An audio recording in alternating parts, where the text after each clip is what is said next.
My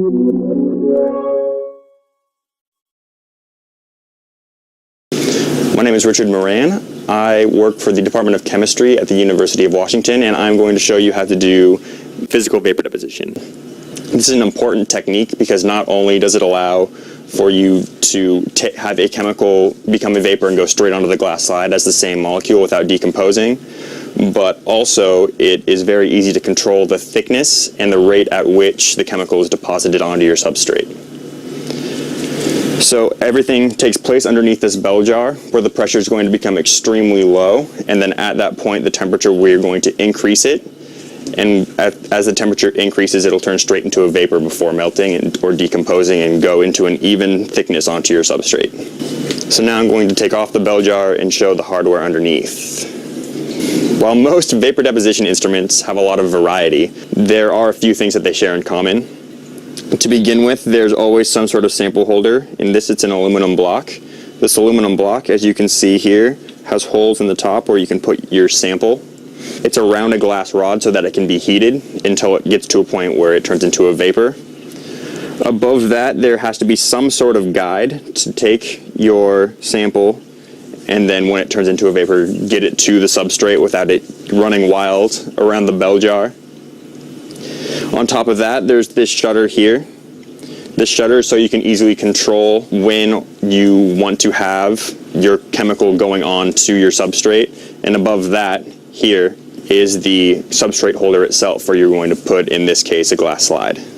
Above this is an optional heating lamp that you can use to heat the substrate, but it is not crucial to vapor deposition.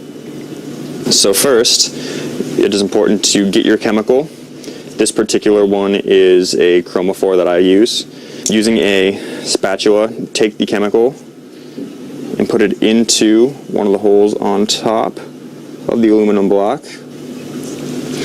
Now that the sample holder has been loaded, a glass slide is placed on top into the substrate holder. This glass slide was cleaned using acetone and IPA and is placed on top, making sure that it is directly over top of the vapor guide in the hole with the sample in it.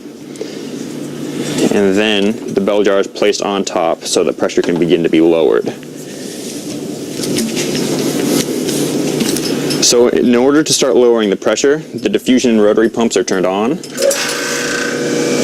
So pump 2 is turned on and the pressure begins to lower.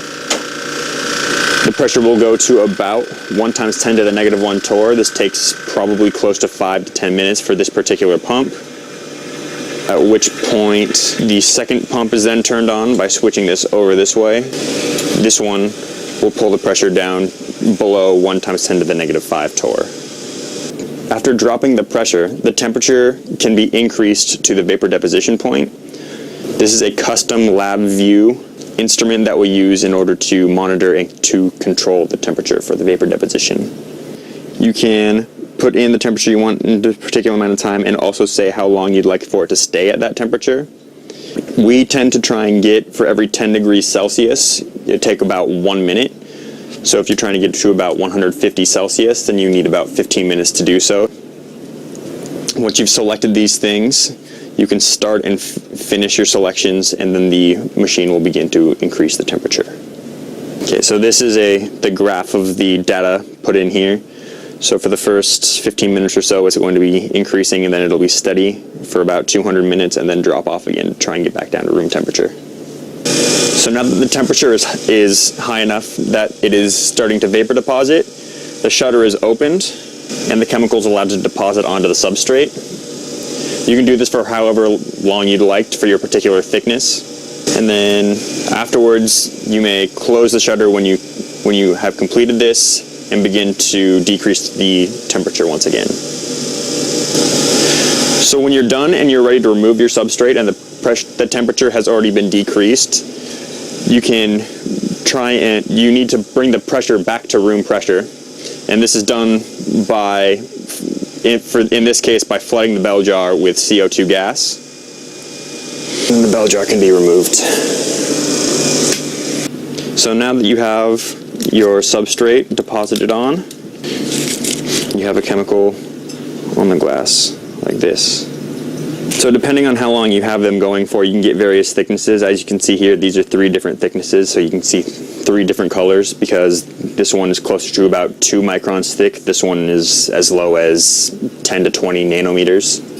It is also possible to have multiple reagents in your chemicals so that you can have a chemical reaction take place along the surface, or you can modify the glass slide so that you can have different sorts of reactivity with your chemicals.